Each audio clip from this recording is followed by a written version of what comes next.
Praise the lord. రక్షణ పొందాలంటే మారు మనసు ఖచ్చితమా? అయితే మారు మనసు ఎలా పొందాలి అని చాలామంది అడుగుతూ ఉంటారు. మారు మనసు అనగా బైబిల్ తెలియజేస్తున్న స్పష్టమైన అర్థం మనస్సు మార్చుకోవటం. లూకా 3వ అధ్యాయం ప్రకారం నిజమైన మారు మనసు క్రియల్లో మార్పును వెల్లడి చేస్తుంది. అపోస్తల కార్యములు 26:20 ప్రకారం పౌలు గారు తన పరిచర్యను వివరిస్తూ వారు మారు మనసు పొంది దేవుని తట్టు తిరిగి మారు మనసుకు తగిన క్రియలు చేయవలనని ప్రకటించాడు. కాబట్టి మారు మనసు గురించి బైబిల్ యొక్క పూర్తి నిర్వచనం క్రియల్లో మార్పు తెచ్చే మనస్సు యొక్క మార్పే మారు మనసు. అపోస్తల కార్యముల గ్రంథంలో రక్షణ కలిగించే మారు మనసుగా తెలియజేయబడింది. అనగా పాపము గురించి, యేసుక్రీస్తు గురించి మనసును మార్చుకోవడం. పెంతెకొస్తు దినాన పేతురు గారు ప్రసంగించినప్పుడు అపోస్తల కార్యములు 2:38 ప్రకారం వారు మారు మనసు పొందాలని పిలుపునిచ్చాడు. దేని నుండి మారు మనసు అంటే అపోస్తల కార్యములు 2:36 ప్రకారం వారు క్రీస్తును తిరస్కరించిన ప్రజలై ఉన్నారు కనుక పాపము గురించి, క్రీస్తు గురించి మనస్సును మార్చుకోవాలని పేతురు గారు పిలుపునిచ్చారు.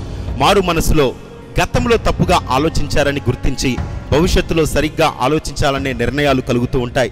మారు మనసు పొందిన వ్యక్తిలో తన గత మనస్తత్వానికి, మార్పు నొందిన స్థితికి తేడా ఉంటుంది. దేవుని గురించి, పాపం గురించి, పరిశుద్ధత గురించి, దేవుని చిత్తం చేయుట గురించి అతని ఆలోచన విధానంలో మార్పులు కనిపిస్తాయి. క్రొత్తదనం ఏర్పడుతూ ఉంటుంది. కొరింథీ 2వ పత్రిక 7:10 ప్రకారం దైవ చిత్తానుసారమైన దుఃఖం రక్షణార్థమైన మారు మనసు కలిగిస్తుందని బైబిల్ తెలియజేస్తుంది. ఎప్పుడైనా మారు మనసు, విశ్వాసం రెండు ఒక కాయిన్లో అచ్చుబొమ్మ లాంటివిగా మనం అర్థం చేసుకోగలం. ఎందుకంటే యేసుక్రీస్తు రక్షకుడని, ఆయన చేసిన త్యాగాన్ని మనం విశ్వసించాలంటే మొదట ఆయన గురించి మన మనసు మారాలి.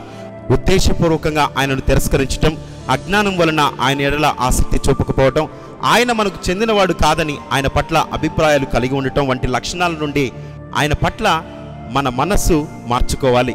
రక్షణ కలిగించే వాక్యానుసారమైన ఈ మారు మనసు క్రీస్తును తిరస్కరించడం నుండి క్రీస్తుపై విశ్వాసం వరకు కూడా మన మనస్సును మారుస్తుంది. అయితే ఈ మారు మనసు అనేది రక్షణను పొందటానికి మనం ఏదో చేసి సంపాదించేది కాదు.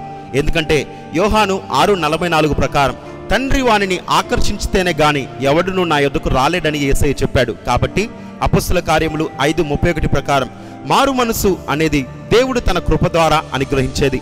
అపోస్తల కార్యములు 11:18 ప్రకారం మారు మనసు దేవుడు దయచేస్తే తప్ప మనిషి దక్కించుకునేది కాదు. మనల్ని రక్షించుటలో మారు మనసు, విశ్వాసం దేవుడే మనకు దయచేసి మనల్ని ఆకర్షించి మన మనోనేత్రాలు తెరచి మన హృదయాలను ఆయనే మార్చాడు. అందుకనే పేతురు 2వ పత్రిక 3:9 ప్రకారం దేవుని దీర్ఘశాంతం మనల్ని మారు మనసుకు నడుపుతుందని, రోమర్ 2:4 ప్రకారం దేవుని అనుగ్రహమే మారు మనసుకు మనల్ని ప్రేరేపిస్తుందని బైబిల్ తెలియజేసింది. మారు మనసు పొందిన వ్యక్తి యొక్క క్రియల్లో, అతని ప్రవర్తనలో మార్పు కనిపిస్తూ ఉంటుంది.